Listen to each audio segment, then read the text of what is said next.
And oops, let's just see here. Okay, I think I can, you can see the whole thing on there? It starts with step 3. Oh, it's backwards, that's why. Okay. So, it's good to see you guys. What we're going to be doing this week is, like I mentioned, we're going to kind of build off of what we learned last week with our custom paper creations. And we're going to try to bring those into a single, like, whole piece of artwork. So what we're going to do is try to combine them into a paper quilt collage. So the goal of our project is going to build off of that paper making activity from last week and combine our patterns into a single unified composition. So for those that don't know, I feel like most of you guys might know, but unified basically means that everything flows together. Everything looks like it belongs together. So let's just quickly go over what our materials are. You're going to need those custom papers. So you can see on mine, the little sections that we did the rubbings and stuff for last week. You're going to want pieces of those. You might also want to incorporate some of your solid colored papers that you got with your original kit. Those work well too. You're going to need markers and pencils, watercolors or acrylics, scissors, and then glue.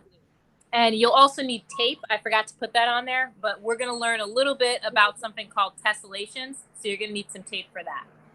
So this is going to be what we want to turn out with in the end. I didn't quite tessellate mine, but I did work with the repeating pattern over and over again. But I'm going to show you guys how you can actually do a pattern that repeats and locks into one. But this is another option. Basically, we just want it to have almost a quilt-like feel to it. But this is one way of going about it, and I'm going to show you a second method as well. Okay, so for step 1, you're going to want to select the custom papers you want to use. Try to use a good variety. So you can see with mine, I mixed it up. I used some with the leaf rubbings. I used some that had rubbings from like other old bottles I had around the house, and like old molding and stuff like that. And then I also used some pieces that I did in the class last week as well. So you want to mix it up, make sure that there's variety in texture, variety in color, variety in like the size of the designs that you have. Really try to mix it up. You want to lay them all out and decide approximately how big you want your sections to be. So I did mine really small just for example's sake, but when we do the tessellation, I'm going to show you guys, you can actually start with a fairly large square, like something, I would say bigger is better for the tessellation. So something about this size. All right. So step 2, you're going to want to cut your pieces of paper into the same size, shape, and sections. Now, if you guys wanted to go the direction that I did, where I did more of a rectangular layout and they weren't tessellating, then that's totally fine. But if you want to do the tessellation, you're definitely going to want to cut them out into equal squares. So before I talk too much about the tessellation, I'll explain to you guys what that is. So I have a shape and it just interlocks over and over again. So a great example of that would be, say, triangles. And I'll just draw this out for you. So let's say you have a triangle, right? A triangle can tessellate with other triangles because you can build off of it and have it interlock with the same shape over and over again. So this would count as tessellating. Now, the tessellations that we're going to do can be a little bit more a little bit more organic and kind of flow and have not necessarily just straight edges like this. But that just gives you an idea of what it actually is. Okay, so for step 3, you're going to want to arrange your pieces so that the colors and patterns create a visually pleasing pattern. So before I even address the shapes and stuff like that, I just kind of laid them all out. I decided how many length and width I wanted. And then I just laid them out and said, okay, well, if I put, something that's more yellow based over here, maybe I don't want something so yellow based here. Maybe I want to skip a few and kind of balance it out. If I put something that has a really fine design in it, maybe I want to do something that's a little bit of a bigger, more broad design close by it. So it's just that stuff that you guys are already doing in your artwork, just sort of thinking about what looks good together and how do we space things and what works well with other things and what doesn't. So just think about that. So step 4, we're going to get to the tessellations now. You want to cut out some accent shapes to create variety. So like I said, if you don't want to have your shapes interlock, you can certainly do what I've done here, which is I took my pattern pieces, I laid them all out. So originally these, where you see like the bird shapes, were also rectangles, just like these were. And I just laid them out and I decided I was going to pop those out and cut the same shape over and over. So that's one way to do it. But I would love to show you guys the more detailed tessellation now. So let me just grab my square and I'll show you how that works.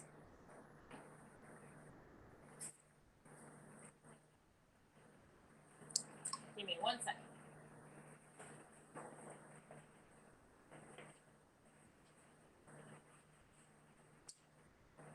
Okay. So say you have your square piece of paper, right? It's a little bit of a rectangle, but I can cut it to a perfect square. The way that you start with a tessellation is you make sure that it is a perfect square. And you're going to want to, maybe if I tape it up here, it'll be a little bit easier to see.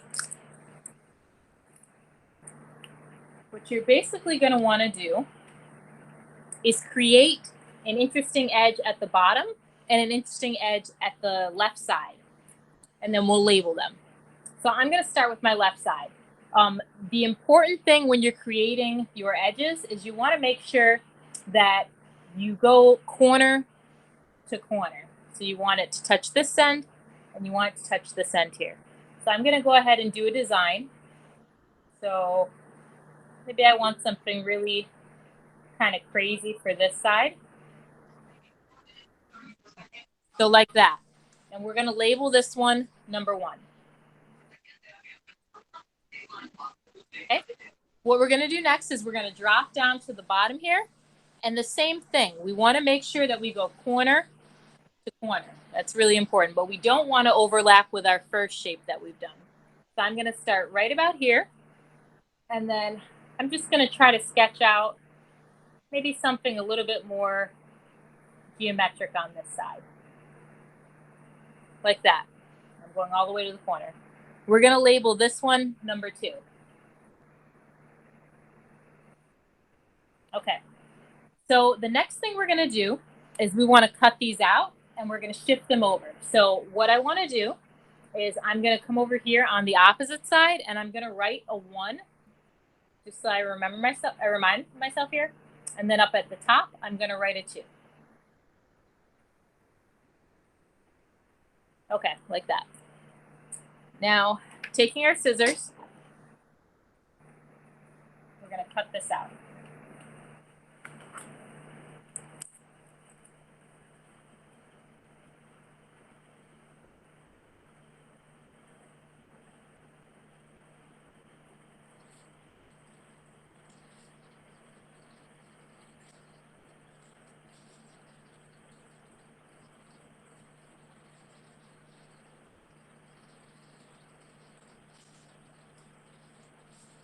Okay.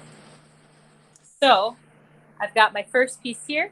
And what I'm going to do is, see how I put a 1 here and then I put a 1 here? We're going to shift this over right in front of it to the opposite side like that. We don't want to flip it or anything like that. We want to keep it exactly the same. Pop it out and shift it over. And then we want to tape that down.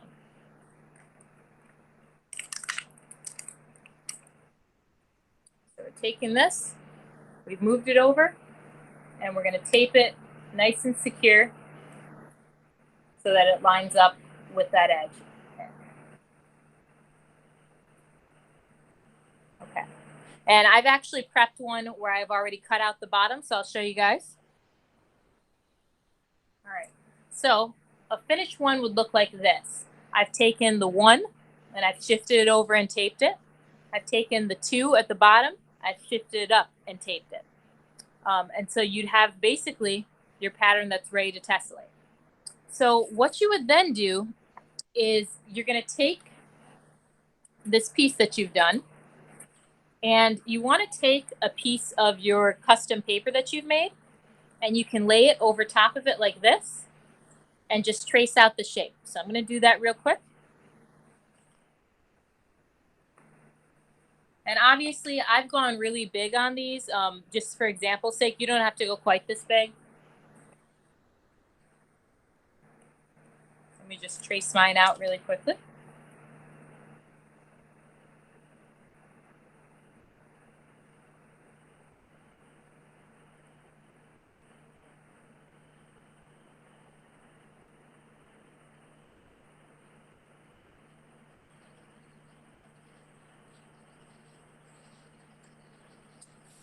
Okay, so you'll end up with your tessellation pattern traced out over top of your paper, and you can cut that out. We'll do that together.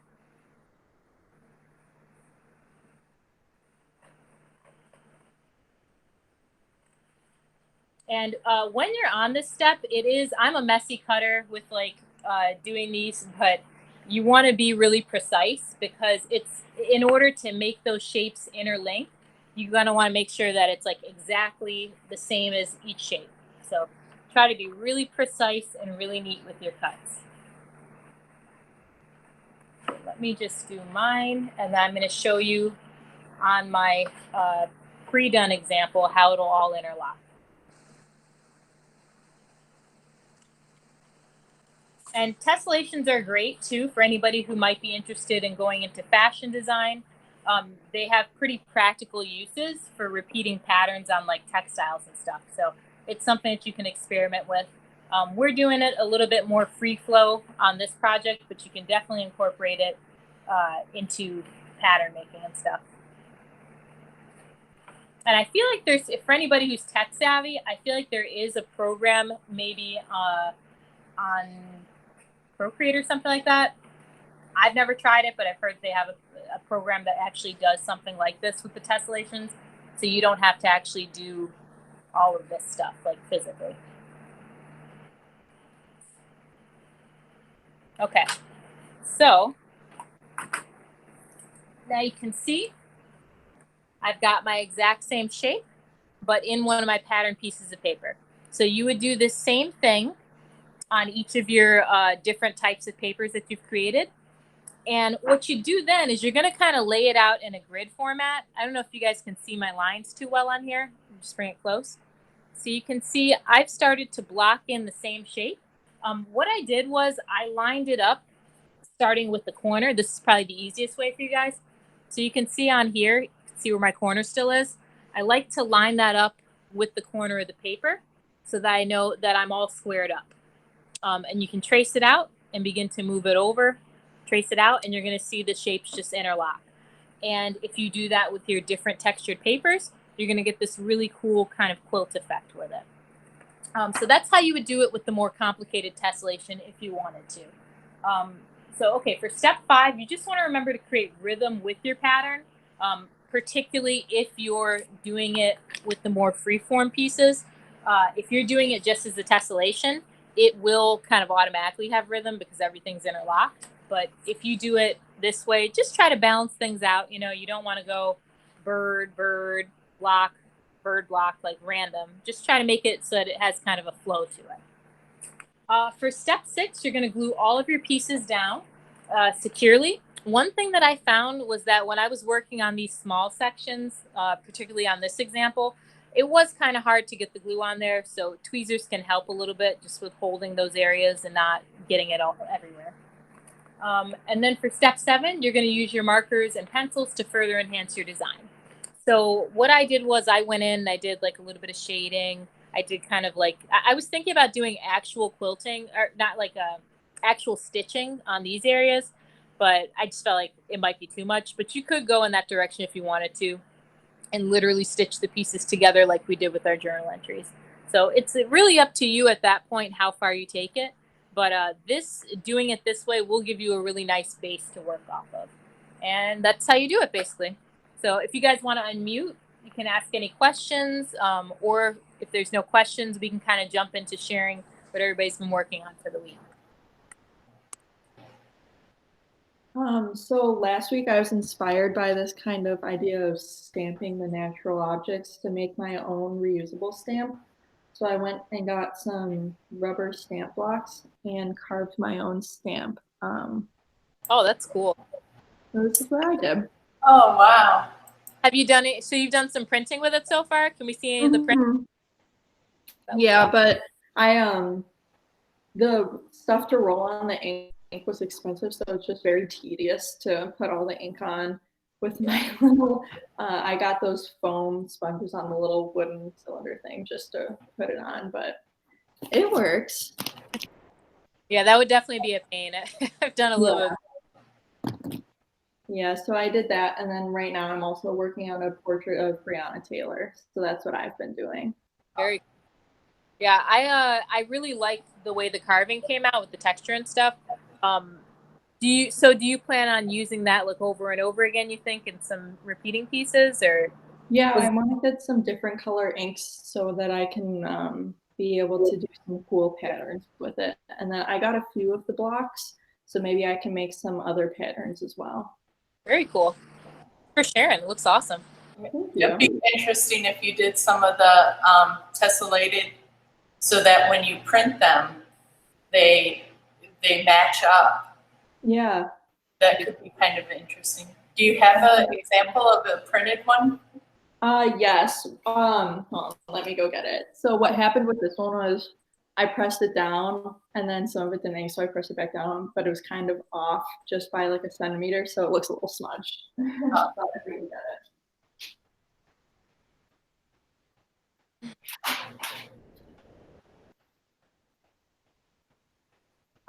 Here it is, and the little concept sketches in the That's corner cool. too.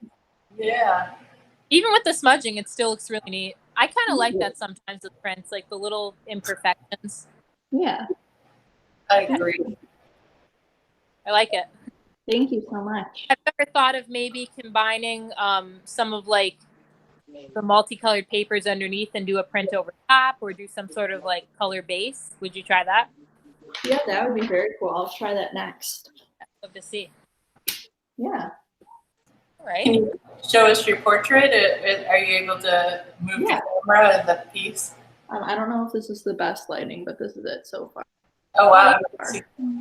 I just started it today, so. Wow. We're both saying you're quick. I love the color background too. That's really nice. Thank you. Yeah, that's wonderful. One of the things I talked with a couple of different organizations this week, and one of them was, I'm going to forget the name of the place. It's an agency. So they do like ads and commercials and different things like that. And they want to work with us and possibly design t-shirts and stuff like that that we can sell and talk about their profession. There's an architect there, someone who studied video, someone who was a painter. So they have a lot of different opportunities for various artists. But I had showed them your George Floyd painting. They're like, oh, this is incredible. And, yeah, if we could maybe do something with social justice. And so anyways, this will be another beautiful piece. They were really impressed. So thank you. Thank you. That means a lot. Yeah, and the other organization, well, it was the school, Buff State, and they have a master's program where you work in conservation, art conservation. So they want to talk with the kids and let them know about that as a field, what you might want to do if you're interested. They have people who are fine artists, undergraduate, who get their fine arts degree. Some are chemists, some, a varied group of people who end up going for their masters and talk about that opportunity too. So I don't know if anybody out there is a chemistry and an art buff, but if so, that's a perfect combination. Yeah. Thank you. Great, thank you. Jaya, do you have something to share? Yeah. Awesome. It's not finished. All right, that's fine. So I'm working on my logo right now.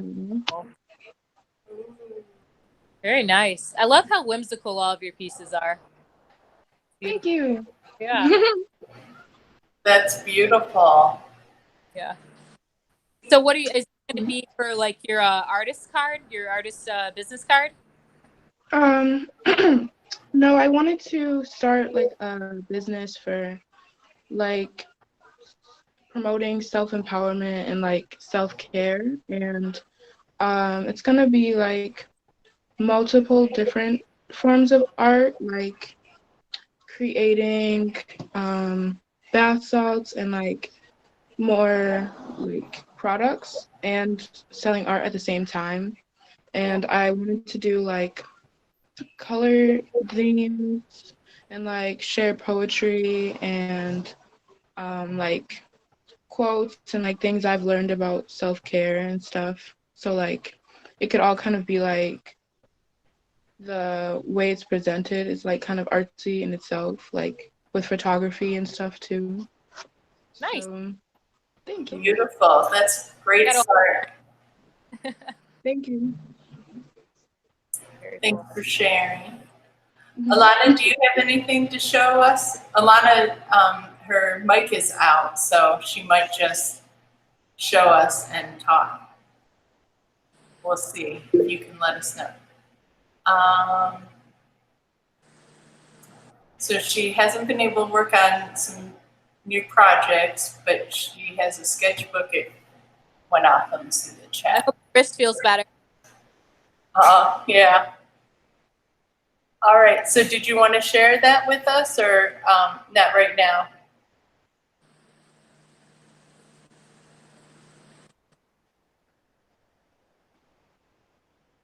Okay, no problem. Nothing to be afraid of.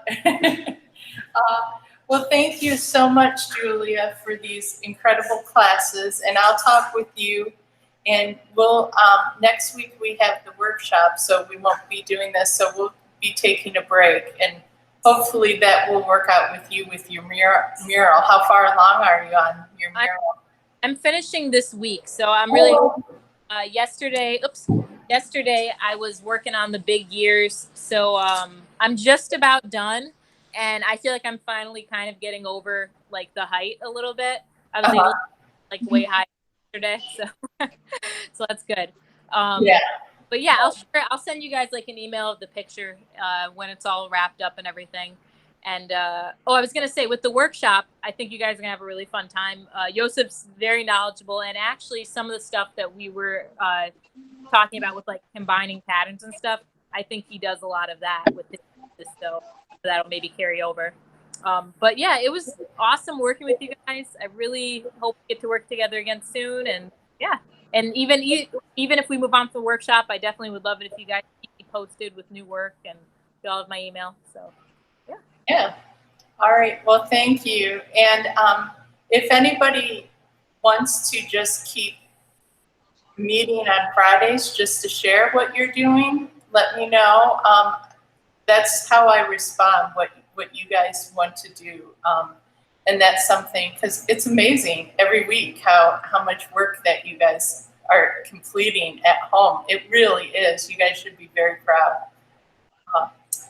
Well, thank you, Julia. It was an honor to have you teach. It was great working with you guys. All right. Thank you. Bye.